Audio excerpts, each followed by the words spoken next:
In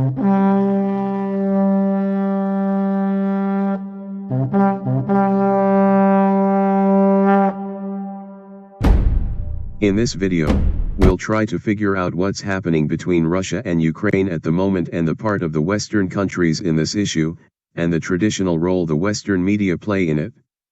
Being a friend of the United States can be equated to having 100 foes. It, along with its elder brother the United Kingdom, seemingly is making its best possible efforts to block the economic development of Russia under President Putin's strong leadership. When I'm referring to the countries, I do not mean the general public but the governments of those countries. We will try to understand this in the context of the Ukrainian crisis fueled by the so-called Western allies. The war has already started. Western countries are slapping sanctions after sanctions on Russia. They provide the Ukrainians with military hardware, weaponry, ammunition, and financial backing, but still, shells are raining on Ukrainian cities, destroying their military bases as well as their infrastructure and the residential, government, and public buildings. Without any discrimination. The war is heartless and cruel. But the interesting fact is that a single Western soldier is not dying on the battlefield. Only the innocent, poor, misguided common people. I hope you can still remember what happened in Iraq, Syria, and Libya. The drama has started again in a different land in a different form. What the USA lead Western ally is doing, apart from slapping sanctions after sanctions, providing humanitarian aid, and shedding tears in front of media. They do not want to confront Russia because they know that it would definitely trigger the Third and the Final World War, as some other powerful countries are going to take sides with Russia. Who can believe that Russia wasn't aware of these sanctions before they started this military operation? Even when Russia knows that the price is much higher, still she invaded Ukraine. Nobody will get a clear idea of what's truly happening on the ground, if he believes what's spread around by Western media monopoly. This issue is of such importance to Russia. In terms of its security, its historical and cultural inheritance. It is all about securing its national interests. It is such a sensitive matter to Russia, and it's better to leave Russia and Ukraine to sort out this issue by themselves. This conflict is all about Russia is doing everything in its power to defend herself from the United States and NATO expansion. Since the fall of the Soviet Union, the United States and NATO have frequently attempted to push towards the Eastern European countries, fallen apart from the former Soviet Union. Lithuania and Latvia can be pointed as fine examples. The reason why Russia attacked Ukraine now is, it does not want the United States and NATO installations and weapons, including nuclear warheads, anywhere near the Russian border. The reason for invasion can be well justified by President Putin, and what's really happening behind the scenes is far different from what is being pointed out by the Western media. The same that happened in Syria, Iraq, Libya, Afghanistan, and Turkey, is happening again. In a completely different form and context. During the Syrian conflict, United States provided 90 B-61 nuclear bombs to the NATO Allied Air Command for Southern Europe, which was in Incirlik, Turkey. They are still there. These bombs were kept there, in case of a nuclear war. And their use, of course, needs NATO approval. Do you understand what danger Russia is in? If you can remember, Russia backed Syrian President Bashar al-Assad. So, if US and NATO forces have their sights on Ukraine today, do you think Russia will do nothing, if American armament comes to Ukraine tomorrow? Moscow is only 35 minutes away. If the United States wishes to use Tomahawk rockets, or, hypothetically, for hypersonic missiles, Moscow is only less than 5 minutes away. From the beginning, Russia has warned the US and NATO to keep out of Ukraine, and not to interfere in this issue. The situation that you observe in the Donbas region of eastern Ukraine has been going on since 2014. It is dragging for 8 years ever since it started. Russia would have attacked or invaded the eastern region of Ukraine long ago if it had wanted to. Russia is attacking now, because the United States and European Union countries have refused to comply with Russia's demands. As you can understand, the United States does not have any geopolitical threat from any superpower. Its land is almost unaffected by any large country. However, as you can see, the United States goes around the world causing conflicts and bloodshed, and preaching human rights and democracy to the world. However, the West was forced to intervene. Ukraine joined the bandwagon as well, and now Ukraine is on its own. Nobody is going to come to their aid. All of these Western countries are merely holding discussions. Meeting after meeting, giving media interviews, pleading with the rest of the world to pray, and so on. So the fundamental issue in this battle is the United States, and a few European countries have also backed the US. Germany and a few other Eurozone countries were originally non-aggressive against Russia. However, all the European Union countries and the United States now share a common approach. As you can see, the issue was between Ukraine and Russia. They could have worked out a diplomatic solution. However, the situation will only be resolved when Russia seizes control of Kiev, Ukraine's capital. Russia understands that, if it lets Ukraine go now, Ukraine will do so again tomorrow. And the cycle will continue. Ukraine will do exactly the same thing Russia does not want it to do. So Russia has decided to put an end to the crisis, once and for all. The United States is interfering because Ukraine is a democracy. And it argues that, it does not want to be ruled by Russia. First and foremost, you must realize that Western countries are not the sole guardians of democracy. They practice a form of democracy, known as a liberal democracy. Every country has its own version of democracy. Democracy cannot be reduced to a single version that the US and European countries regularly preach to the rest of the globe. Different types of democracy can exist. Even though Russia has its own model of governance, it's not right to say that it has a dictatorship. Russian governance model can be a different model of governance. So many examples can be pointed out from the rest of the world. Being different from the United States and European model of governance, does not mean that the unique model of governance in Russia, is unacceptable. In fear of Russian growth as a superpower and the uprising of the economic giant as China, and their closer economic and security relationship is seen as a huge threat by the Western allies. However, if we are all concerned about Ukraine today, we must also be sorry about Syria, Iraq, Afghanistan, Yemen, and, to some extent, Iran. However, you'll notice that the narrative for each of these countries is distinct. Because of the influence of Western media, people feel sorry for Ukraine.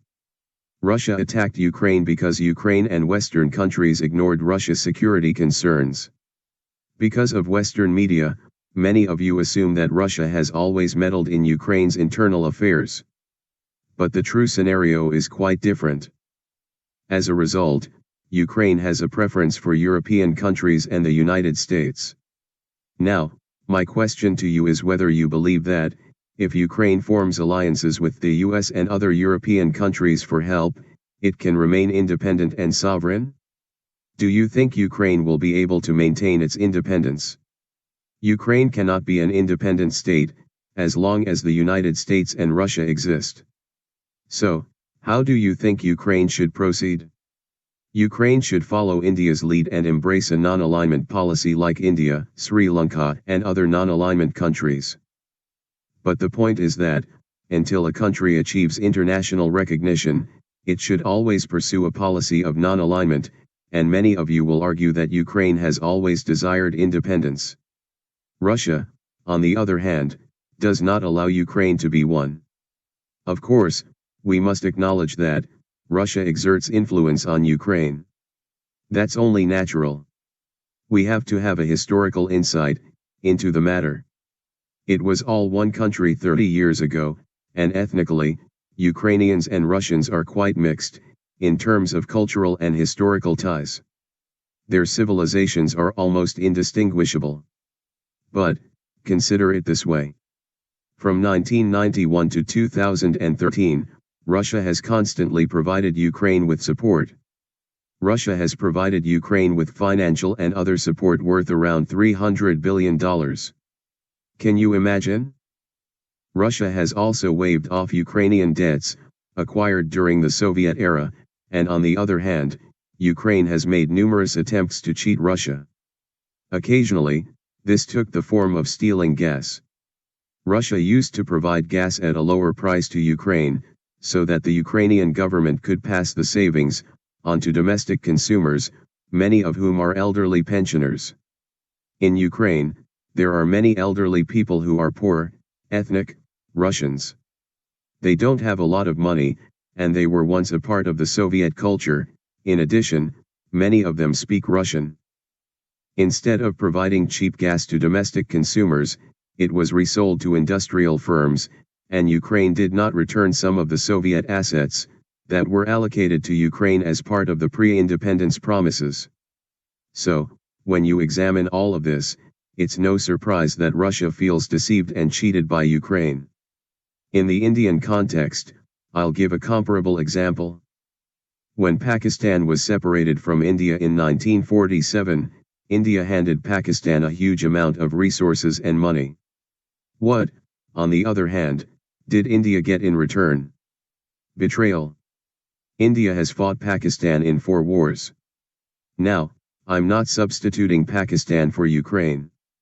I'm only using Ukraine and Pakistan as examples of what happens when a small country becomes detached from a larger country and begins to fight against the parent country's interests. The reason why India never claimed back that region is the fear of United States interference. Anyway, in 2014, the euro had its first protest, which was essentially a coup. The United States and European countries co-sponsored it. As a result, refrain from referring to Ukraine as a sovereign state. Its fate is either in Russia's or the West's hands. Sovereign, like the term peace, is a fancy word that gets thrown around a lot. Plus, if you take the facts at face value, the US has consistently assured Russia that it will not interfere in Russian issues. However, in the name of prosperity and democracy, the United States continued to meddle in the affairs of Central and Eastern European countries, by providing foreign aid. However, the actual conflict is between the West and Russia. Ukraine served as a springboard for the US to threaten Russia militarily, and before anyone realized it, Russia had attacked Ukraine, and they are now on their way to Kiev, the capital city. Apart from talking to the press, what did the US do? They should have aided Ukraine. Sanctions don't help, since penalties are only effective if they are closely monitored. There are numerous ways to conduct trade, and there is always another country eager to trade for a lower price. Let me clarify what sanctions are intended to be like. Imposing sanctions is insufficient, you must also monitor and ensure that your sanctions are implemented and monitored. There are numerous routes through which countries can conduct business, without informing anyone, and we don't see Russia terrified or sweating, in response to these sanctions. This indicates that Russia has well thought out preparations, and you should also be aware that US sanctions will wreak havoc on the European economy. Nearly 40% of Europe's energy supply is supplied by Russia. This is why oil prices are at an all-time high. So there are reasons to believe that Russia is self-dependent. Plus, Russia understands that if the West as a whole refuses to listen to Russia's demands and instead imposes sanctions, and if they are willing to endure the repercussions, why should Russia be concerned? Everyone will be affected. As a result, you must understand that if the United States establishes military bases in Ukraine in the guise of NATO, Ukraine will surely have American troops, artillery, and missile defense systems stationed minutes away from Russia. What do you expect from another superpower? And keep in mind that when Russia seized power in Crimea, and annexed it to Russia, the United States or NATO didn't send troops to Ukraine. Now, as best as I can tell, Russia will take over Kiev, and Putin will hold referendums in Donetsk and Luhansk to determine what the people of those territories want to do. And, As we all know, Russians make up the bulk of the population. They will vote for Russia, and Putin will use this as justification for his intervention. Then, as you know, America and its allies will reject the referendum's validity and outcome, since it will serve their political goals of limiting Russia's economic progress. However, many other countries will accept the outcome, some countries will remain neutral, and everything will return to normal. Finally, I'd like to make a few more observations. Do you recall when the Soviet Union was ruled by communist ideology? It happened in 1917. Between 1917 and 1927, the Russian Empire underwent a drastic transformation into a socialist state, and the Soviet Union was founded in 1922. So it was Soviet Russia from 1917 until 1922. It was the Soviet Union from 1922 to 1991. Prior to 1917, it was the Russian Empire, and Nicholas II was the final emperor of the Russian Empire, which had a tremendous presence over Eurasia from 1721. In 1917, there was a Russian civil war in which the Bolsheviks gained authority. Who were the Bolsheviks, and what did they stand for? Vladimir Lenin was their founder, and they were far leftist Marxists. Anyway, the point I'm trying to make is that communists took power of Soviet Russia in 1917 with the goal of destroying capitalism and establishing a socialist society. The problem with communism is that it does not believe in culture, religion, or the concept of a nation. So, naturally, Lenin, Stalin, then Nikita Khrushchev and Boris Yeltsin, all of them destroyed the Russian culture. Nationalist emotions were not revived, and nothing was done to rekindle them. Then, in 1991, when the Soviet Union fell apart, the 15 countries that made up the Soviet Union fell apart. Western countries began preaching to the world that the Soviet Union had been entirely destroyed and that they have written a new history, in which the conclusion of the Cold War was viewed as a win for democracy against communism, and the world began to connect communism with dictatorship. That is accurate, but you must also recognize that radicalization is the source of communist ideology on the ground. You'll need a breeding ground initially. After that, you must charge the general public. Getting others to disagree with some beliefs. It might be anti-government, anti-culture, or anti-religion, and then emerge as a viable political option for radicalized people. So the issue is not with the leader, but with the idea. That is why geographical boundaries are unimportant to communist ideology. If two groups of communists live in separate countries, they can share similar viewpoints. That is why worker unions, employer unions, and railway unions all share the same ideology. There will be indications of communist doctrine wherever there is a union. Keep in mind that communists have always been involved in the charging of people. They are anti-establishment in their outlook. They'll tell you that you're poor, because that person is wealthy. They will speak to you in such a pleasant and convincing manner that you will not recognize you have been radicalized. People are charged in this manner. So communism is a state of mind. As a result, after 1991, the Western powers began preaching to the world that the Soviet Union had been destroyed. They have written a new chapter in history. They created a narrative. The end of the Cold War was considered a victory for democracy over communism, and communism became associated with dictatorship around the world. By 1991, however, communism had been driven out of Russia. Communism is an ideology, as I already mentioned. It's a mental state. As a result, it left Russia in 1991, after destroying 70 years of Russian culture and infiltrating deep into Western civilization. Their cultural values were obliterated as a result. Now it is seen in the US, Canada, Europe, and even in Japan. There's a big identity crisis going on right now.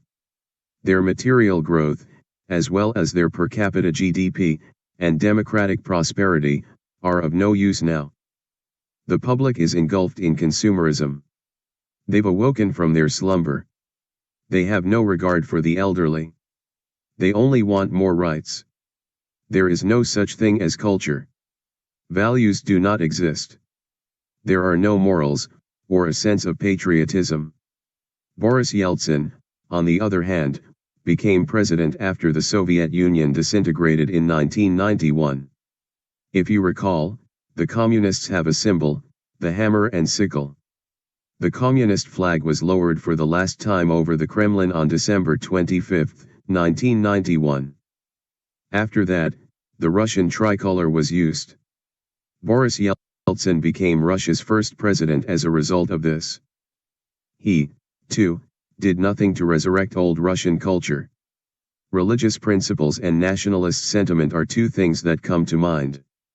And, as you may recall, he gave over the reins to Vladimir Putin in 1999, and he has been either the prime minister or the president since then. So you might say that Vladimir Putin is the first Russian leader to resurrect old Russian culture, religious values, and patriotic sentiments, and that is why the Western media portrays Vladimir Putin and Russia as villains. This Ukrainian issue was solely created by the United States and the West with the help of NATO, to destroy Russian economic development, and to pose a security threat to her. In my point of view, the West is afraid of Russian influence in international politics, and it's emerging as a superpower. On the other hand, historically, Russians and Ukrainians are one people. And Ukraine is the second largest country in Europe in terms of its size. If Ukraine falls into the hands of Western powers, it definitely faces a huge problem, since almost all the gas pipelines that supply gas to Europe falls across Ukraine. The Democrats in the United States have communist attitudes, as evidenced by the fact that the US has charged Ukraine so much that it now has to face Russia alone, and what is the US doing? It is appealing to the entire world to unite, while Russia asserts that no one will interfere in this conflict. Keep your distance. As a result, Russia is fighting for its motherland, its territory, and its own citizens in Ukraine. To be honest, Western powers have no choice but to keep out of the Ukraine conflict. The United States, the UK, and NATO must learn to stay away from the internal conflicts of other nations. And forcing other countries with the tools such as democracy and human rights to make them do what they want. As a fine example, we can take the LTTE terrorist issue in Sri Lanka, which was eradicated some time back. When Tiger terrorists massacred innocent civilians, they never saw it. But when the LTTE made fake videos using the images of people killed by themselves, Western countries immediately responded. If the Tamil Tigers could win the war, the United States could have easily created the mindset of the same ethnic group in Tamil Nadu and turned it against India. The Indian government was well aware of it, and, if it was not for Russian, Indian, and Pakistani support, the final outcome could have been totally different. Apart from this, nobody can say that the United States has any right to talk about human rights anymore. I think the world hasn't forgotten how they eradicated ethnic Americans, how they dropped 2 nuclear bombs on already defeated Japan, how they caused massive destructions in Iraq, Libya, Syria, Vietnam, and so many other lands, thousands of miles away from its territorial boundaries. Don't get carried away with Western countries and Western media's seductive words. Unfortunately, it is currently in jeopardy. I hope the comedian president of Ukraine would understand the historical context of the issue and come to a diplomatic solution for this problem. I hope you enjoyed watching this video. Please don't forget to subscribe, hit the notification bell and press the like button.